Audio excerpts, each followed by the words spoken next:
This episode of Nerds of the Multiverse is not brought to you by Pornhub because they refuse to sponsor us. Hashtag please sponsor us, Pornhub. Hello everybody and welcome back to Nerds of the Multiverse. I'm Turbo Stew. I'm Bug Fang. And where the fuck have we been for the last couple weeks? I've been in a different universe. This is my first time ever being here. Fair point. This is a different Bug Fang. Totally. That's how every episode goes. For me though, so it's been like we took one bye week a while ago, and then the week after was when we got back to doing this podcast, which was last week. But unfortunately, we had a sound issue, and the podcast that we did last week was unusable, so I wasn't able to upload it on YouTube. But now we are hopefully back, assuming that this podcast doesn't have that same issue. You'll notice there's been a little bit of change in format for this. We're basically only using one camera, one mic now, and it kind of just... What sucks is the highlight videos are going to be gone for now. Not gone forever, but gone for now. It all just kind of comes down to we're both like working and going to school full time, so neither one of us really has time to edit them down. So unfortunately, the highlight videos are going to be like on a little hiatus, and then hopefully coming December, like early January, not only will they be back, but couple plans that we have coming in January. We do want to start doing Let's Plays on this channel, and then it'll be our excuse to bring in like more people onto the channel as well, like our friend Fen Hot Sauce, as we call him, and then my girlfriend Megan, who we haven't come up with a silly name for her yet. I guess Gamer Girl maybe, because that's her PSN account. So I don't know. It also sounds super generic too. That's not generic. No. Yeah. So I don't know. We'll probably think of something. Gamer Girl 69. No. It's like I think it's like I don't know. I don't want to say it out loud just in case she doesn't want a bunch of people, like a bunch of strangers friend requesting her. But you know. So yeah, we'll use Let's Plays. Hey, are you Turbo Stew's girlfriend?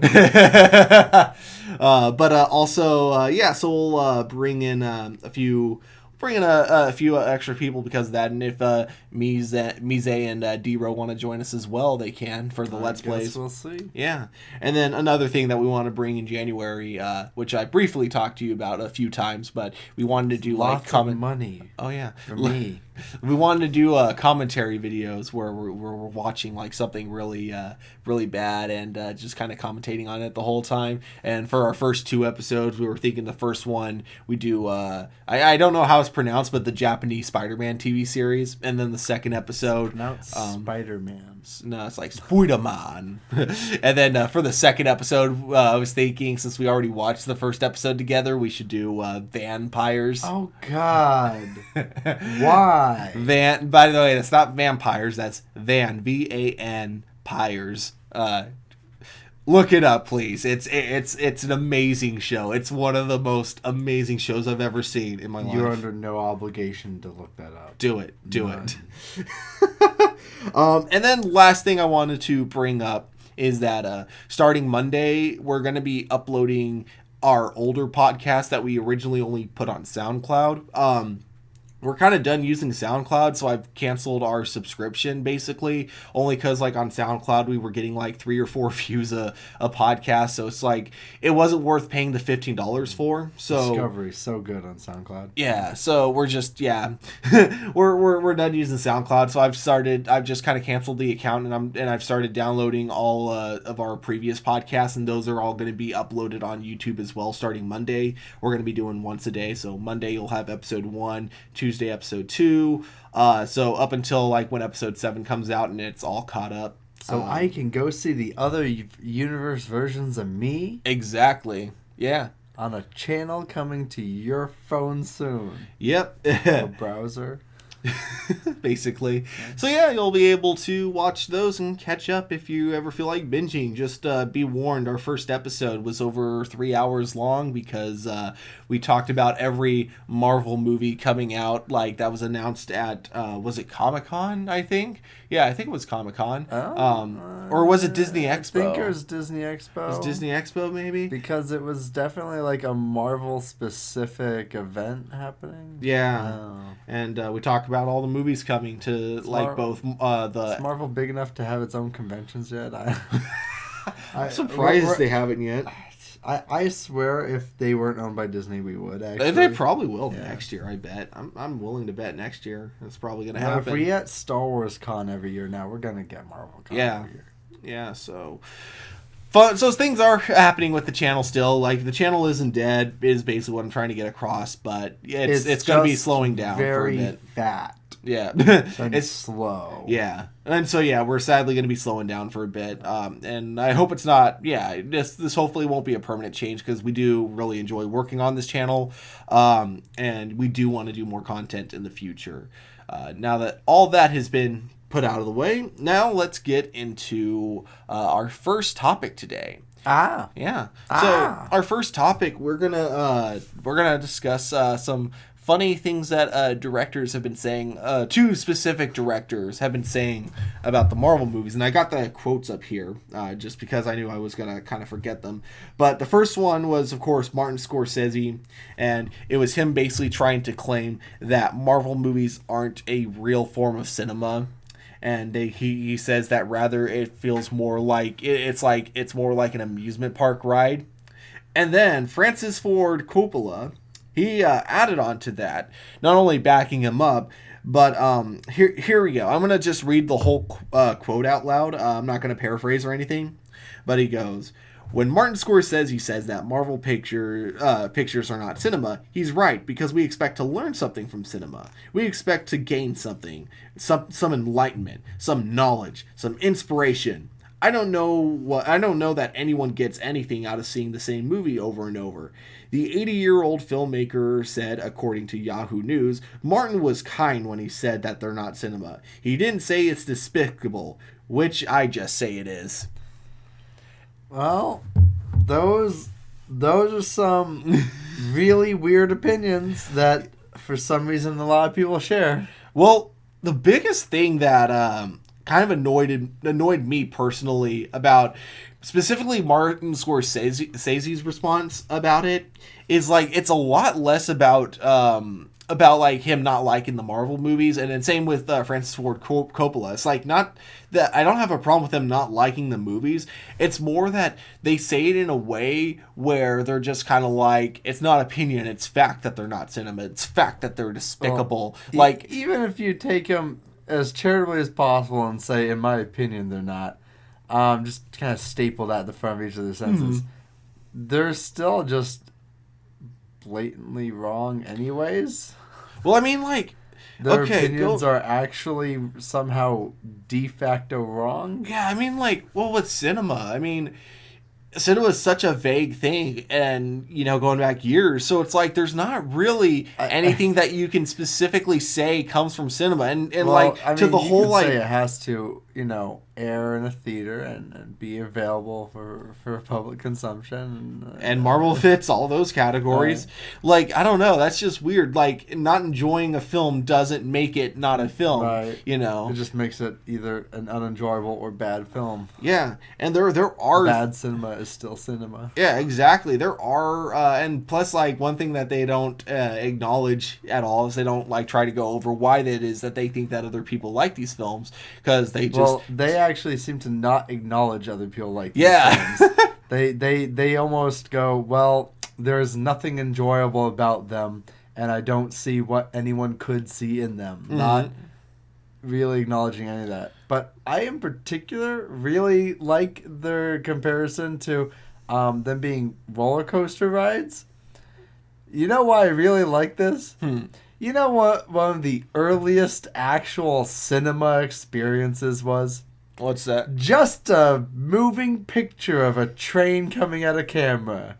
And it scared the shit out of people in their seats. It was only a couple seconds long. And, well, that's cinema. And actually, adding on to what you just said there, one thing that used to be a thing with some films is that there would always be some event that the theater would host for said film. So one example I love to bring up is there was this weird B-movie horror film, basically about how, like, if you don't scream enough, your spine will start to tingle and then rip out from your back and then become this, like, creepy creature, right? And that's the only weird premise. I like that. Very weird premise. I like it. Yeah. The only way to stop it from happening is to scream.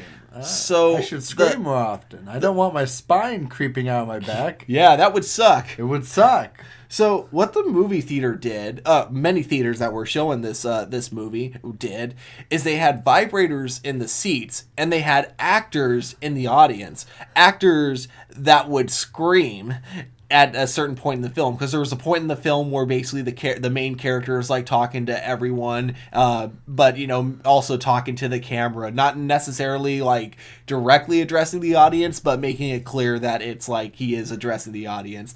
So he's like, everyone scream, or it's coming for you, and then they'd have actors start screaming like, actors who were in the audience, and then the chairs in the audience would vibrate, and so like you'd have actual people like just seeing the movie be like, what the fuck is going on? And it was like, that's a roller coaster, but it's also cinema. So saying like making it a roller coaster makes it not cinema, that's completely not true, because that's what cinema used to be. There were plenty of films that did similar things to this. In fact, going back to the silent era, you always had to have interactions with the movies, because movies didn't have actual sound. So you had to have an entire band playing there. And then, there would be a lot of times where movies would interact with audience in one way or another. So they were always, in a way, roller coasters.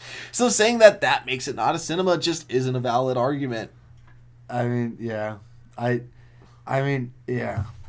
It's, and I think the thing that kind of intrigues me about what they both said more than anything is because the way they worded it, like we both kind of said, like just kind of saying it in kind of that more stubborn tone, and just kind of in that, like, it's not an opinion, it's fact that they're not cinema, it's fact that they're despicable, if I were to read it not knowing who it was that said this, I would have assumed it was some uneducated college kid, I wouldn't even think that. I would think it would be like an edgy, like, middle schooler being like, well, I don't like those. My teacher introduced us to this concept of the hero story. Which, by the way, they kind of ignore.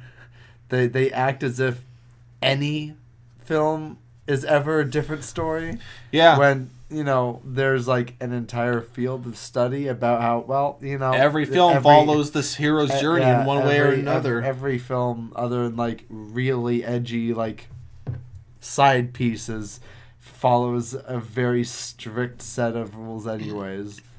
It's, and it actually is funny talking about like pretentious sounding students. So in my film class last year, I won't like use any names, but basically I had one student. It was after John. It was after Avengers Infinity War had come out, and my teacher was asking us, "Oh, what'd you guys think of the movie?" And I was like saying, "Oh yeah, I really liked it." And then there was one kid that was just saying, "Marvel movies suck, man. Superhero movies are dumb." What? And then the teacher was like, I disagree with him, but I agree with him on this one. That movie sucked. Infinity War sucked. Infinity War. Oh, wait, sorry. No, yeah. Endgame sucked. Infinity War rocked. Yeah. No, I fucking love Endgame. He doesn't, by the way. But anyways. Endgame is the only truly bad Marvel movie ever made. But going back to what I was saying here, so he was like saying basically that Marvel movies are terrible, like all superhero movies are just, bad and they're all the same. And then my teacher replied by saying, "Yeah, I really enjoyed when the first Avengers came out, because it was at that point, Marvel got their formula down, and they've proven themselves ever since then." The student literally takes back what he says and goes, "Oh yeah, Marvel movies are fun, especially when they do the Avengers team ups." It was the worst fucking case of, like, you knew that the kid didn't actually have a real opinion on it, but he was really just trying to kiss ass to, like, our film teacher. And, our film, like, that same film teacher, he brings up, like, how even though he enjoys the Marvel movies, he brought this up, like, earlier this year, like, even though he enjoys the Marvel movies, only like his 5 of them were truly great.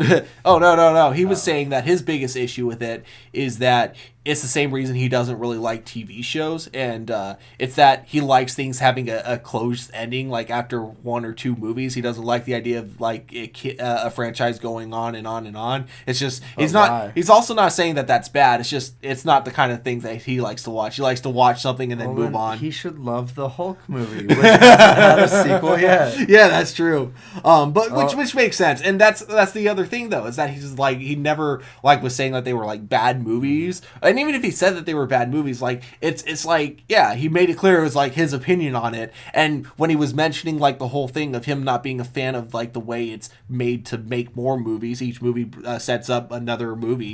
It's like he never said that's bad. He just said like I don't like to watch movies that way. I like to watch a movie and then that's it, have full closure or open ending, however it's supposed to end. He just wants it to end. But yeah. So yeah, that was I guess my thoughts on the whole thing. Did you have anything last thing to add on to it? They're both stupid nincompoops. I guess. Their opinion is really immature, flailing against their own ineptitudes. It feels like they've got really, really small penises and need to shout about how small someone else's penis is compared to theirs. I love how we're ragging on them for being immature, and then we're talking about their penis size. hey! I'm all about talking about penis size.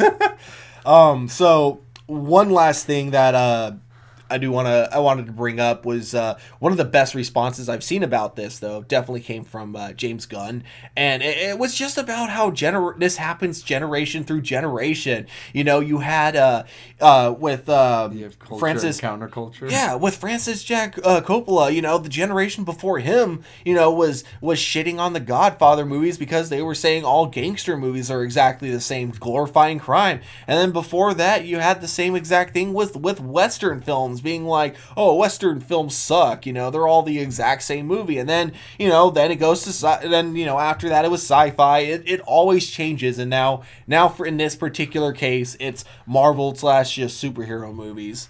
But one last thing I gotta say is so Francis Coppola, he also did this movie called Jack back in 1996, and my question is, what were we supposed to learn from that? What really enlightenment comes from the movie Jack? Yeah, like I don't think I really learned. The only thing I really learned from watching is that I guess Robin Williams can be in bad movies. That's about it. You know what? That is a truly enlightened thing, though. You know what? I have to take back what I said. You know what? He's right. He's right. True enlightenment comes from seeing that even great actors can fail. You know what? If that's what he was going for, that must have been by his own lines of logic. I must assume the entire purpose of his movie was to provide enlightenment to myself and the others in the world. And in doing so, the message clearly has to have been that Robin Williams can be shit at acting when given a shit director and a shit script. With all that being said, last thing I'll say before we move on is that I'm not at all shitting on these guys as directors, although I just did with Francis. I kind of would like to shit on them as directors because I don't love either of them. But like I do, because I really like a lot of their movies. Like I love Taxi Driver, and I loved King of Comedy, and then also in Francis Coppola, of course. Yeah, I've seen God. I actually have never seen Godfather Part 2 or 3. Weirdly enough, yeah. I've never seen Part 1 or 3. I have seen Part 2. But I have seen those Part 1 and then Apocalypse Now. So it's like they definitely are talented. But just because you're good at something, that doesn't mean you should like shit on other people because they don't live up to what you think are should be your standards specifically. Yeah, because your standards aren't everyone's. If I held every movie to my standards and said that the creators of them were shit, if they didn't uphold to every standard, I'd have to say every Scorsese film sucked. Because he's incredibly flawed and writes mainly about, poor white people with white people problems. That is very true. He writes about, entitled sociopaths and people who are like on the edge of acceptable society, and then he romanticizes their dive into that. Mm-hmm. I love experiencing his films, but if I have to hold him to every standard to a standard of enlightenment, that I'm sorry, he he fails. His movies are not enlightening. They're counterproductive to a lot of things in society. So I probably have to give him a big fail on his own merit, on his own terms. On his own terms, yeah. It's a shame, because if I was grading him on my terms, I'd say I love him. But grading you on your own terms. But on your own terms, I'm sorry. You're not very enlightening. Bye. All right, let's move on to your topic then. My topic is mainly because in our podcast that we skipped, we went over some management stuff from Marvel. And we're going to re-talk about that because... Like I said, we did talk about it last week, but then that podcast wasn't usable, so we had to... Yeah. So I do want to re-talk about the Kevin Feige thing, but first talk about like the point that you were bringing up, though. The first part of that I really enjoy is that I keep forgetting his name because, well, he's a shitbag, so who cares? Ike Perlmutter. Perlmutter,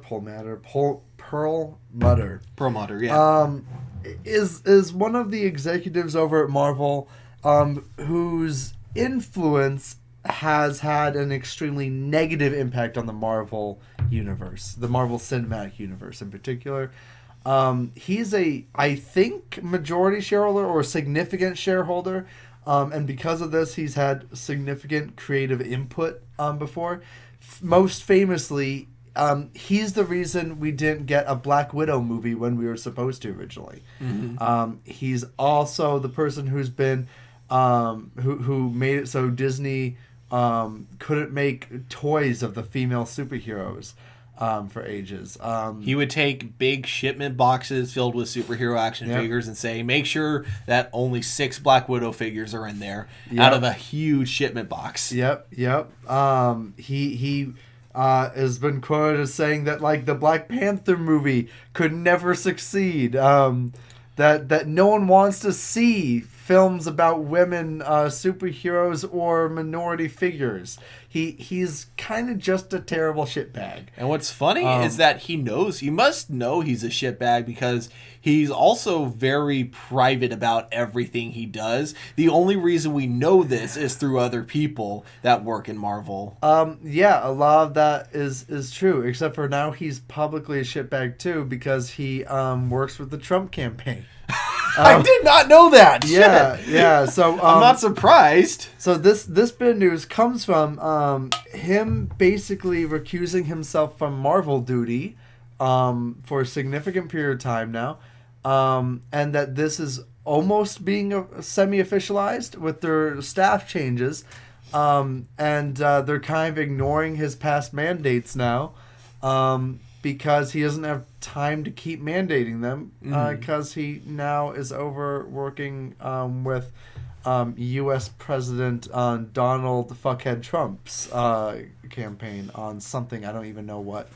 I cared so little about him or what he's doing in real life that I refused to follow the story any further after this and just celebrated by toasting myself to the good fortune of Marvel now being able to create female-led movies, hopefully with more regularity. Without a doubt, we'd never there was like the whole thing that both Kevin Feige and Joss Whedon really wanted to put Captain Marvel in Avengers 2, but they both Joss Whedon thought they could sneak it in without Ike knowing, but Kevin Feige was like, yeah, it's not going to happen. So that's why during that end scene, when they introduced the new Avengers, the last shot was supposed to be of Captain Marvel. He was also hoping they could finish the Spider-Man deal by then, but that didn't happen. So of course they didn't get the Spider-Man shot that he wanted.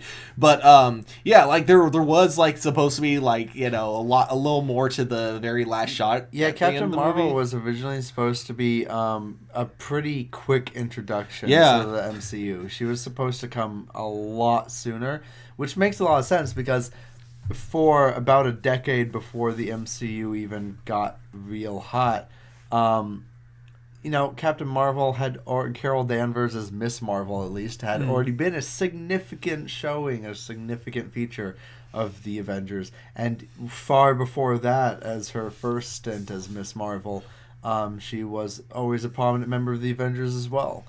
since like the 90s. So like there was also almost a TV show about her before the. I don't remember if it was before the MCU or during, but it wasn't going to be like in the MCU. But it would have been like a Jessica Jones TV show on AMC or ABC, ABC, and it would have been starring her, and Captain Marvel would have been like a side character in it. Yeah. Cool. Yeah, but then of course when they decided to have the show take place in the MCU, they replaced it with crap. What was Trish Walker's superhero name? Is it like Wildcat? I think Wildcat's a DCU. Is it? Oh wait, yeah, you're right. Shit, what was her name? It was something Cat. Anyways, either way, yeah. So her role was like, I don't remember the name. Yeah, I'll just call her. Maybe it is Wildcat. Maybe they're just a bunch of Wildcats. Maybe. But yeah, either way, it's like, yeah, she was originally going to have a TV show. I think part of the mandate might have been part of it, but that's also one of those few cases where I'm kind of glad it went through because it stopped it from having what would have been like two separate Marvel universes. So I'm also very glad you brought up TV shows because I totally forgot, but Perlmutter was also the one who fucked all the shows. He's the one who like sped up production pace on the Netflix shows and like fucked them into not having time to make things between seasons. He rushed sequel seasons out. He rushed production on shows that were supposed to be coming out.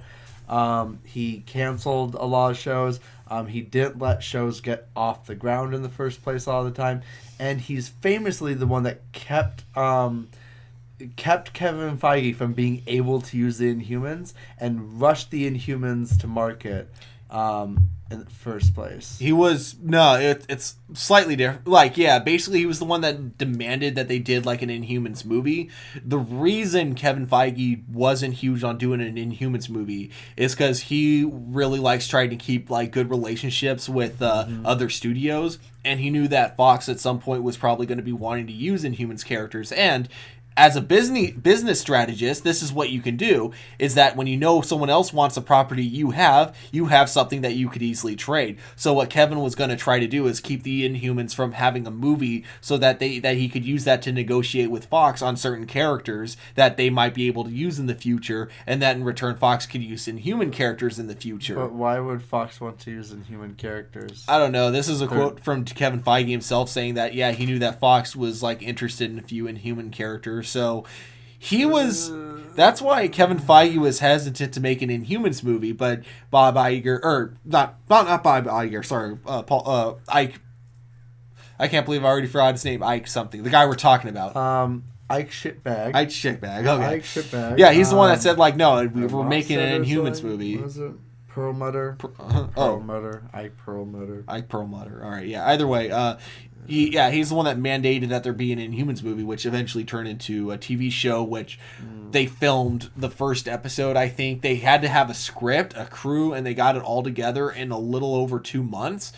Like, that's really rushed for a TV show. Like, you don't film a pilot in 2 months. Like, I'm actually kind of amazed that Inhumans... turned out okay. Yeah, I'm amazed Inhumans was as good as it was, honestly. With how, because if they filmed the pilot in 2 months, that means that they also had to get all the production stuff together within 2 months, which isn't easy at all. Probably explains a lot about a lot of really blank looking sets, a lot of empty sets, and then public spaces being used though. Mm-hmm. Yeah, there were definitely a lot of factors into what went wrong with Inhumans.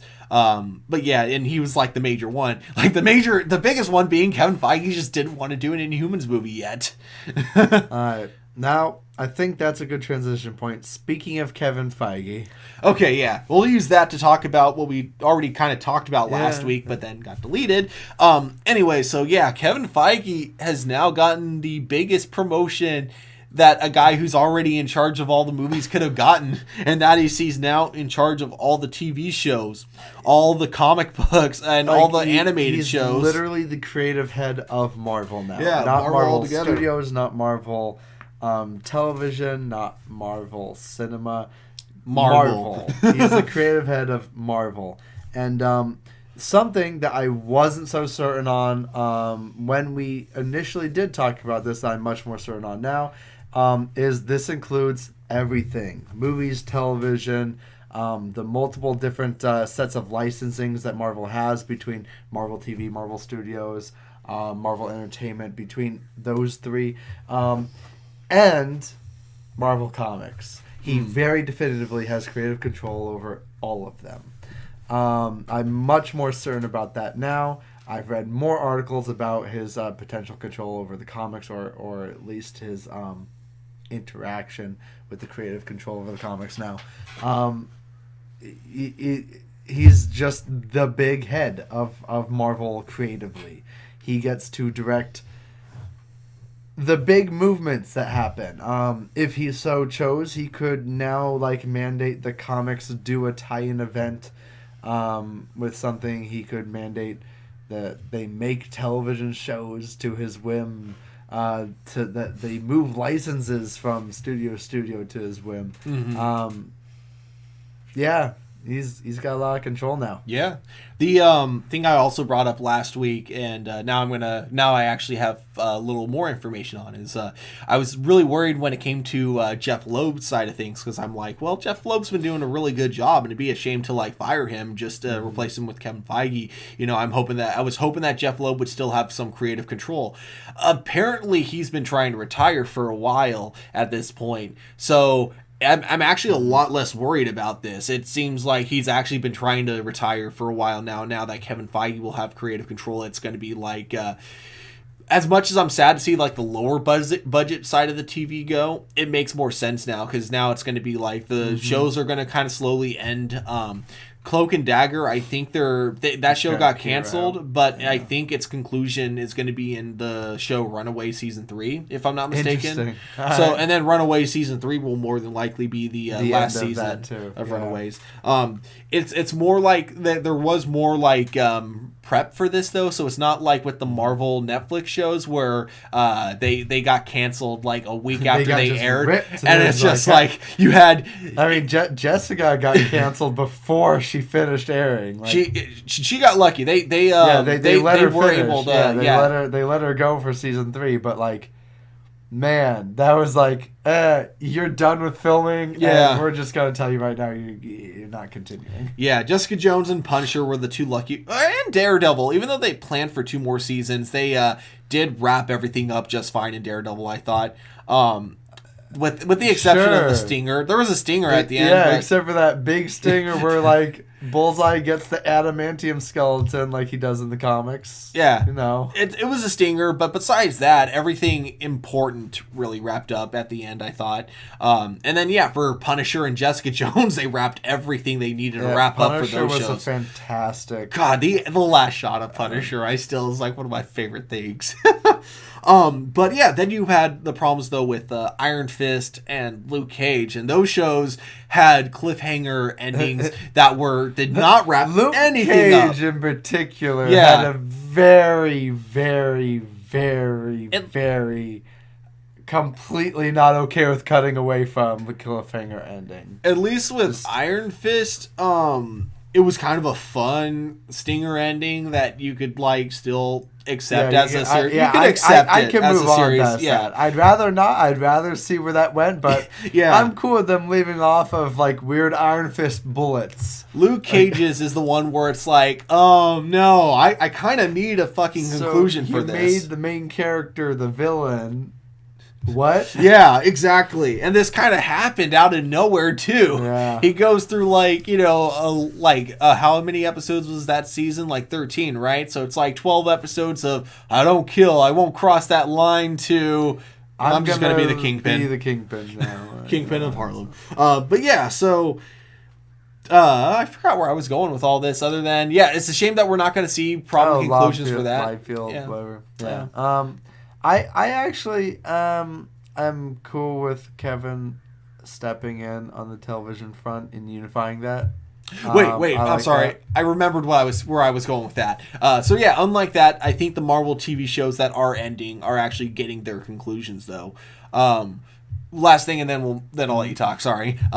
Is that what I kind of hope Kevin Feige will do if he's smart enough, and if Hulu will be okay with this, is I would love to still see the more R-rated side of Marvel. Like, they have Hellstrom coming up, and I'd love to see those on Hulu, but keeping it in the MCU and then having that be like the more R-rated side of Marvel. Yeah. Like, I think that would be kind of cool. It would be. Yeah, like, it probably would won't be. I feel like for man, I can't remember where this was. I'm pretty sure this was a video, not an article. But I'm pretty sure someone quoted Kevin Feige, like Kevin Feige said this, that he has no intention of letting the R-rated stuff happen on Hulu. That's not a thing, that he's not going to be like sequestering any R-rated material over to Hulu. That's not going to be the purpose of anything going forward. And that's kind of a shame. Man, I really wish I knew for a fact that was like an actual quote, because I don't know. If that ends up being a true quote, then that's kind of a shame, because I feel like that's where you could really explore like new areas in Marvel that you never would have been able to explore in the movies. Yeah, and it's what I was hoping for too. But I do think, though, some Netflix shows could be brought back in a PG-13 form. Like, if they did decide to do a time jump and have a Heroes for Hire TV show, like with Luke Cage and Iron Fist, I'd be more than okay with that. Like, that'd be pretty cool, actually. That would be really cool. We think we will. We will get all of that. Because Kevin Feige has already been like, well, yeah, I'm just waiting to bring him forward. Yeah, because I know that they're not allowed to use them for 2 years. Yeah, but yeah, as soon as we can, we're gonna see them. Mm-hmm. He already has plans for the first one appearing. Oh, really? I didn't know about that. Yeah. We talked about it in our Spider-Man episode thing. One of them. What?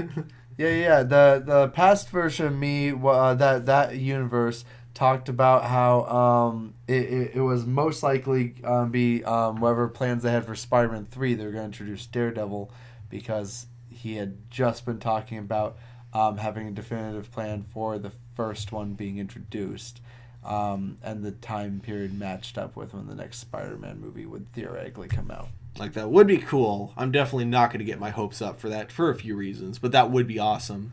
Hey, we're getting that third Spider-Man movie. The thing I wanted to talk to you about again, because, we didn't technically talk about this on the podcast, but we brought up last time the idea of, if he's in charge of the comic books, whether or not he would be willing to put more advertising out or in some way, shape, or form for comic books, because comic book sales have, are going down every year after year. Hashtag support your local comic book store. So one idea I had, and we kind of talked about it, but I want to talk about it again, is I would love to see more. Back in 2017, one of those 2 years, I think it was 17, there was a comic book arc coming out for the Power Rangers 25th anniversary, and it was going to be called Power Rangers Shattered Grid. You had like this new villain, or not new, he was technically in the comic books for a few issues before this, but he was called Draken, and he was an amazing villain. Anyways, definitely read that arc if you guys have a chance. It's called Shattered Grid. It's issues 25 to like 30 something, and his whole thing is that he basically, sends an army to attack different Rangers from different timelines and dimensions and stuff. And what was so cool is they had a trailer for this, like a live action trailer that was done with really cool looking sets, special effects, and everything. So it was like a really cool short film, and that was the trailer that they used to like advertise the comic book. I think, if anything, this would be really cool. You get some rookie filmmakers who probably just finished college but are looking for somewhere to get a start, and then you have them like work with some, maybe same thing with actors that have just finished college looking for somewhere to get a start. You have them direct like these short films that are direct tie-ins to upcoming comic book events. I think that would be cool. Like, I'm not saying to like every comic book arc coming out, but I'm saying to like any significant event comic book coming coming out with Marvel. Like, I know Marvel does a few events a year, you know, so I think, like, if they did, like, 3 of these a year to advertise for them, that would be so cool. You could put them up on YouTube, Instagram, and Twitter, people would be all over it. Just have a cute little live action snippet of just a little ad for your comics. Yeah, exactly. You can have that, and then tell your idea for the animated side. I really like the idea because we've had a lot of really crap Marvel animated series. Oh yeah. Ever since the Disney XD age took over, really.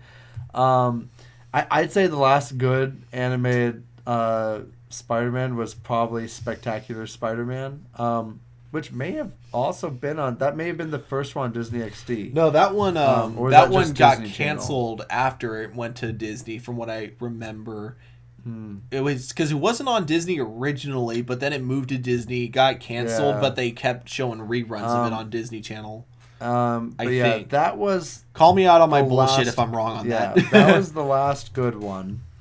That was the last good version of Spider-Man in the animated universe. Since then, we've had Ultimate Spider-Man, which sucked. Although it was fun, it just was bad, too. It sucked because it was bad, not because it wasn't enjoyable. It was an enjoyable kid show and had a couple good moments, particularly one not Spider-Man related one with Deadpool and showing a really good PG-13 Deadpool. That's literally one of the only 2 episodes I've seen. Keep it that way. It's not really worth watching that much. It's worth watching if it goes to Netflix or something, or I guess Hulu. And you can just watch it for no additional cost in the background, like maybe while you're studying or working or something. It's a kind of fun kid show. It's just not particularly great. It has a lot of narrative stuff that's really annoying. And it's just not that great. Yeah. But at least it's not the current Spider-Man, Disney XD's Spider-Man, which is god-awful. It's bad. It's terrible. It's horrible. I hate it so much. Sucks because I had a lot of hype for it because the promos for it looked really good. Yeah. I'm not a fan. And for some reason, it's tied into the current really messy like Avengers show as well. That isn't in the same animation style, and like all the Disney XD Marvel stuff is. You can't tell what's related or not right now. You can't tell if there's any unifying universe or anything. And for some of them, it's heavily implied there is. Like, I think Agents of Smash was canonical with Ultimate Spider-Man. I think it's canon with one of them. They do crossovers for all of them, and it bothers me. Anyway, long story short. I don't like any of the Marvel animated stuff right now. As a rule, I don't like its existence. And I can't wait to see Kevin Feige exercise some directorial control and maybe reboot them and make a unifying concept. I would particularly like to see animation used to sell comics. I would like to see all the animated universes be wiped clean and rebooted, but not with origin stories or anything. I'd like to see them get rebooted into the comic book universe. I'd like to see them just get tied in to the comics. You don't have to read every issue of Spider-Man to watch the show. In fact, you don't have to read any Spider-Man to watch the show. It's basically treated like another comic run, like the difference between Amazing Spider-Man and Peter Parker Spider-Man or Web of Spider-Man. You just treat it like another storyline, another arc that's going on somewhere. And in doing so, when the big events for those heroes, teams, or universe things happen, you can tie in the advertisement to the show. So the show can end on a stinger for something that's going to happen in the comic. If there's a big, 2-month-long event going on for Spider-Man all of a sudden, it ties into the next Shattered Dimensions thing or whatever, the next Spider-Verse arc. Or if it's a big universe thing happening, like the Skrull Invasion, the Secret Invasion series, you do a little tie-in for that at the end, and that way the shows act as advertisements for the product, the comic book product, in the same way that like old Transformers or G.I. Joe shows were used as advertisements for toys. You can be using Disney shows to advertise for comics. Yeah. The only time I've seen that was from was it Ultimate Spider-Man, the one that we were just talking about with Deadpool in it? Yeah, Ultimate Spider-Man. The only time I've seen something similar to what you're saying was in Ultimate Spider-Man, when they did have that Spider-Man crossover with Venomverse, and they did it that was the other episode I had actually watched in the series. So one of the two, that was the other one, and it was cool because it worked as a standalone episode too, but it also worked really well as like an advertisement for the Spider-Verse comics that were coming out. And I think that if they were to do a whole universe of animated shows in that same vein, it would totally work out really well. That'd be a great way to advertise comics and get people more interested. Not just that. Get kids more interested too. I think it would be really good because right now, like, the comic book industry is facing this thing where even people who enjoy the movies, like, despite what should be the peak market value for comic books, right? We have the biggest audience of people in the world that has ever existed. They're into these characters right now. People still aren't buying the comics. Part of the reason is that it's so hard to get into the universe, and Marvel and DC have both keep making this terrible mistake of thinking that either hard or soft rebooting will get new readers involved. And I don't think that's how it works. No. I think we've clearly seen rebooting universe doesn't get new readers in. It doesn't actually make it easier for them to start. It just makes it more confusing for everyone in the long run. Quick suggestion I'm making to anyone who wants to get into comic books but doesn't know where to start. What I say you do is you go to your comic book store, your local comic book store. You buy a comic book that looks really appealing to you. It could be because you like the movie that reminds you of that comic book. Like, let's say you love the Spider-Man movie, so you decide to grab a Spider-Man comic book. Or you just like, hey, I've never heard of this character before. I want to start reading this character. Now, you get to... what you do is you buy that comic book. If you don't know that character of the comic book you're buying, you wiki it. And then you start reading. And then when they reference a bit of lore that doesn't quite sound like something that's familiar to you, you Google it. Then you keep reading that way. This sounds real messy. This sounds like what I did with the Sonic fandom. It would be, except for the fact that now it's so easy to do. So it's it's what I do whenever when I started buying comic books again during the launch of DC Rebirth. I was starting to actually keep up with a lot of stuff, and because I hadn't kept up with New 52, there were a lot of things that had changed that I didn't know about. So anytime I got confused, I Googled it, and I was like, oh, this all makes sense. This all makes sense why we're here where we are right now. So I partially agree with you. This could be a good way of doing it yourself, but I think there are also other tools available. I do genuinely think for long-running comics like Thor, Spider-Man, Doctor Strange, Silver Surfer, for the big characters, a lot of the big characters... oddly enough, not a lot of the Avengers characters, though, with a few exceptions, maybe Captain America and Iron Man in particular.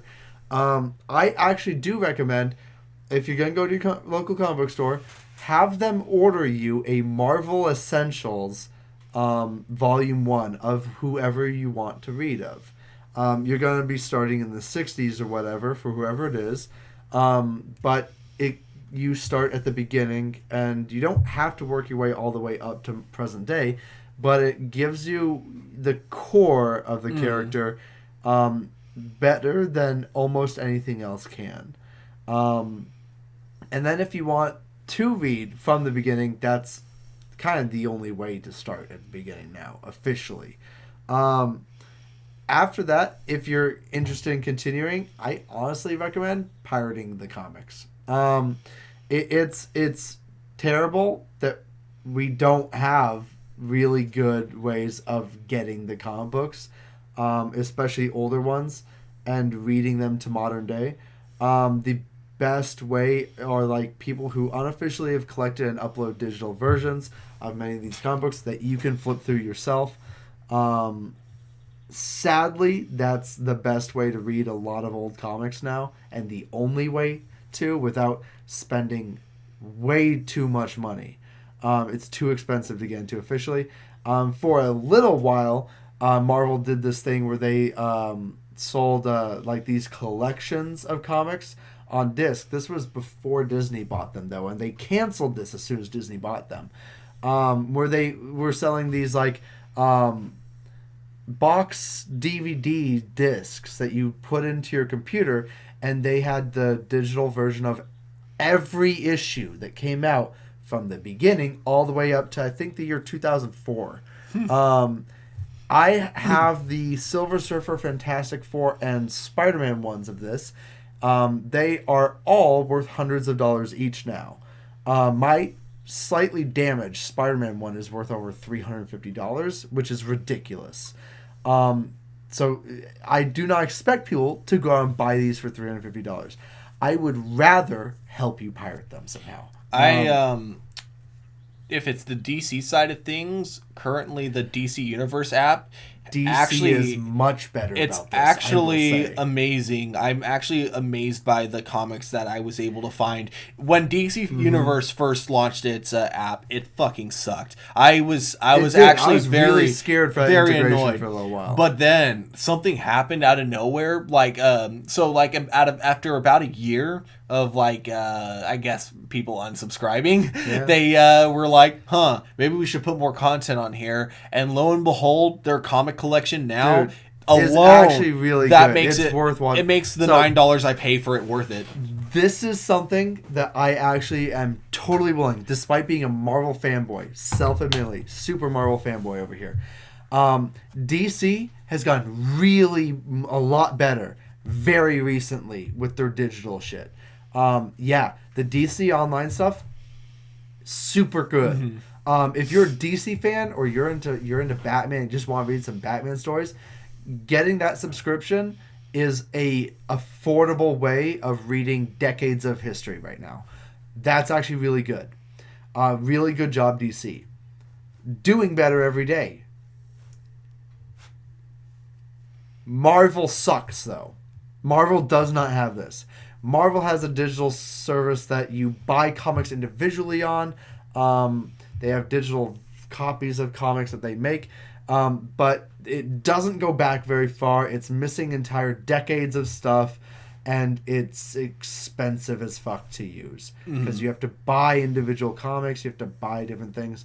I don't recommend it. I would love. I cannot, in good faith, recommend people officially buy Marvel comics digitally. I would love for Disney Plus to have an expansion, like a Marvel Comics expansion for an additional $5 a month or $8 a month if you don't have Disney Plus. Right. It's just DC just the Marvel shit. For Marvel comic books. So similar to DC's catalog, cool. But for Marvel. That'd be really cool. I've actually been hoping that the reason they canceled the DVD releases for the full comic collections for things was that they were gonna start doing those in digital packets and selling them to you on your iPhone and shit. They never did though. So fuck Marvel. Maybe this will, going back to what we're actually talking about with Kevin Feige, this is something that Kevin Feige could actually fix. Because he could create a demand that they start publishing those somehow. Yeah. And, if Disney's smart, they're going to be like, oh, shit, Kevin Feige has made us more money than God, so... Legit, I think let's listen to him. People would be willing to buy, collections, decades at a time, comic books for, a reasonable price. So, I actually think I'd be willing to pay, if I didn't already own them, I'd be willing to pay, $10 a decade sounds like a really good deal for old comics that aren't being purchased anymore, that are only being traded amongst collectors, and you can't buy anymore. That they haven't even been publishing the Marvel Essentials in forever. Like it might be hard for you to get that at your comic book store. I know Sam at Blue Moon Comics near us has had trouble getting a volume 1 of Spider-Man for me again. I can't even order at my bookstore. Yeah. And I'll be fair to Marvel on this side. There are times where they try to release more volumes of like older comic books, but the problem is there are comic books that are actually hard to get a hold of, because there was a whole thing where I was like looking up why it's hard to find like older Master of Kung Fu Shang-Chi comic books. Turns out that's the reason. It's because most of the comic books from Shang-Chi they didn't print that many of them, so they were actually kind of digitized. Rare. So they actually haven't been able to digitize them. Yeah, but this is another Marvel problem that Marvel created. Marvel could absolutely, in the Marvel Vault, have an issue of every comic book ever made and then digitally scan them. They could have done this 10 years ago. They could have done this 20 years ago. Digital scanning for shit has existed for 2 decades now. They could have done that. They could have scanned shit. Yeah, they really should have. They chose not to. Marvel administration has always been messy.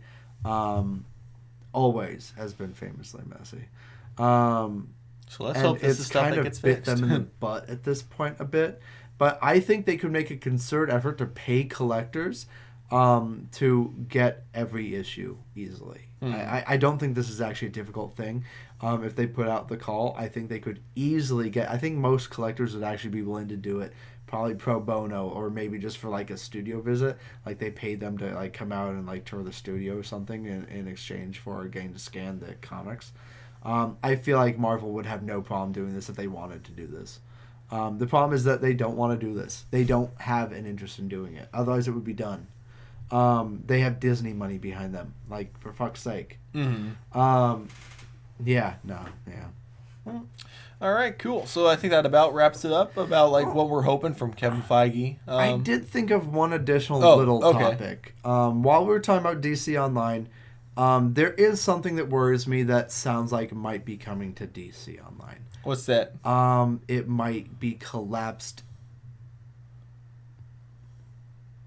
Might just collapse. Okay. I thought you were like making a sentence there. It might be collapsed. Blank. Okay. The idea is they would be collapsed into Warner Brothers' new streaming service. Well, kind of. Here's what I'm pretty sure is going to be happening once HBO Max comes out. Is so HBO Max is Warner Brothers HBO.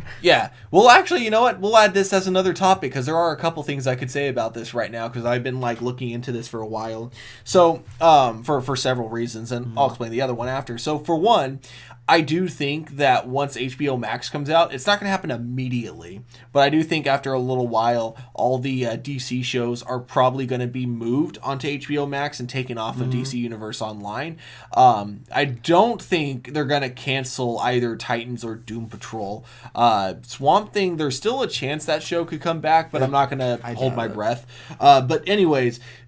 so I think they're going to move to HBO Max, but I don't think DC Universe Online is going to go away. I think that's going to keep staying a thing for the comic book side of things and for probably the animated shows as well. So I don't. I think if they're moving the shows, it's too expensive to keep the servers up for it. That DC Universe Online or DC Online, whatever, doesn't exist without those TV shows in the first place. So there's this like big thing where like streaming video, like owning a video streaming service of any sort is actually prohibitively expensive. Not just in the US, like anywhere in the world. Owning enough tech and running enough tech to successfully stream shit tons of video doesn't actually make you money, no matter how many subscriptions you ever sell. This is like why famously Netflix is thought to maybe still be in the red and not be making profit off of being in existence. Because it's too expensive to run video streaming platforms. This is why famously Twitch has no real competitors other than like Google backing YouTube online and Microsoft. Like these are two massive super conglomerates backing the only two competitors, and Twitch isn't even like mildly affected by those. It's just too expensive to run video streaming platforms. So I don't think they're going to keep a video stream platform alive without video to stream. I could see them collapsing DC Online and moving services to different places. So like, I don't think it will exist anymore. I think they'll make a new subscription service for the comic book stuff that will be its own app. It won't be DC Universe Online or something. It'll be like Comic Vault or something. DC Comic Vault or DC Comics Comics app or whatever. And I'd be okay with that as long as it kept the same library of comics. Right, I think that's the idea. Yeah. That they've already digitized this massive library and made like kind of organization system for it. Yeah. So I think they'd want to move that to another platform that they could sell again. Mm-hmm. But I think it would be an additional subscription. So the idea is that they're clearly going to collapse the video part of it into HBO. There's no way Warner Brothers isn't. Warner Brothers owns HBO and DC. There's no way they're not moving the DC streaming video stuff over to their new digital platform for streaming video. It's gonna be a thing. Yeah. I probably would say that's more than likely. I'm not gonna say it's for sure gonna happen, right, but I will say it's very likely. I'd give it an 80-20 chance, right? Like 80% chance that's gonna happen. 20% chance maybe it doesn't. Maybe for some reason they keep DC separate. Maybe they think that the brand is strong enough on its own that they can make some kind of like long-term investment for it or something. Maybe they just change how the netcode works, and maybe you're technically streaming it through. I don't know. But anyways, I don't see the current value that DC Universe Online is. I don't see that value existing in 5 years. Yeah, I see that being split apart, and my concern kind of goes towards the Arrow side of things, and specifically why I'm hoping like the shows will probably end soon instead of like waiting to get canceled, because the way the CW makes money on the Arrowverse shows is it's not from live views, because the live views on all the Arrowverse shows, they're lucky if they get 2 million, which is very, very low for a TV show. Keep in mind, Walking Dead currently gets like, I think like 5 million to 7 million viewers. Oh, no, sorry. Walking Dead gets like 3.5 million, but that's their lowest like viewpoint. Like they would used to get like 10 million live viewers, and that would be like an average for them. So with the CW shows being lucky if they get 2 million, they've been, the viewership for those shows have been going like way down. But they make a lot of money from them because they bid it to Netflix, and Netflix pays the CW a crap ton of money for all these shows, and that's what keeps them getting renewed season after season.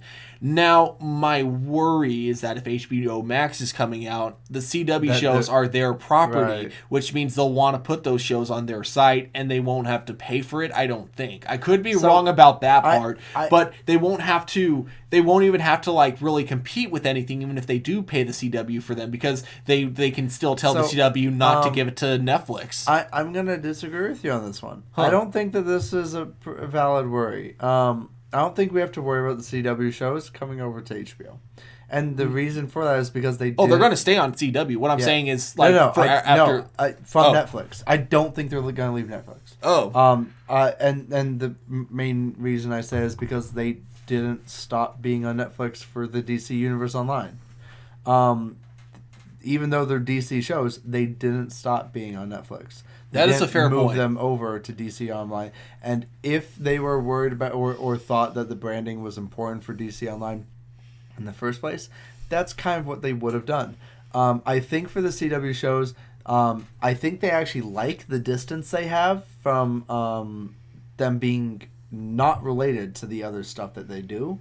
And I think for a couple different reasons that they're streaming them on Netflix or selling those licenses to Netflix enables them to continue doing them in the first place, as well as helps keep them separate in a way that's benefiting them right now. Mm-hmm. And I still see that separation benefiting them in the future. Okay. That they're still going to want to keep them separate. Like, maybe once they're all done, no longer have to air at all, and they'll let their contract with Netflix run out and not redo it. And then they'll put it up on their streaming platform because that would make sense. But as long as any of them are airing, I think they'll keep that comfortable distance. Okay. I can see that too. Yeah, so that's my hope, is that I hope that if the Arrowverse shows end, it's on their terms and not because, like, out of nowhere cancellation that they didn't have time to conclude for, you know? Otherwise, which would be kind of funny, like, if, like, let's say they started canceling them the way that Netflix did, more than likely, because, you know, the Arrowverse does, like, crossovers more often, they'd probably feel obligated to, like, let's say... have a big last crossover event or something? To, not necessarily, well, kind of, but to do it on, like, a show that's not related to it. So, in other words, if Legends of Tomorrow were to get canceled, and let's say the only show we have left is Batwoman, concluding Legends of Tomorrow on Batwoman, which would be just so weird for people who just don't watch the crossovers and only watch the shows individually, to be like, wait, this is essential to the story, but it also includes these characters, which does not fit this tone of the show at all. What the fuck is going on? Yeah, no, that would actually be kind of funny if they ended up having to do that. But yeah, so you know, like, I do hope that if the DC Universe Online gets collapsed, like you say, that we keep the comic book catalog, because that's what I'm. Yeah. Even though I'm really liking Titan Season 2, and I love Doom Patrol. The main reason I'm keeping my subscription currently is because of the comic books. Yeah. You know, I don't have time to go out and collect comic books as much as I used to. And plus, this is a great way to catch up on, like, older comic books I used to read as, like, a kid, but I never, like, read all the way through. It's awesome. I think that wraps everything up. That wraps everything up, I think. Yeah, we had a fourth additional topic that I wasn't planning for, but I'm glad we talked about. Hells yeah. Cool. I also think I have another topic for next week. Cool. Already ready to go. Tell me about it afterwards. Yep. All right, you guys have an awesome day, and thank you guys for watching. We're really sorry about our channel slowing down, but like we said, we're hoping... I'm not here usually. I'm in my own universe. You can be mad at this universe's Bug Fang for that. Yeah, exactly.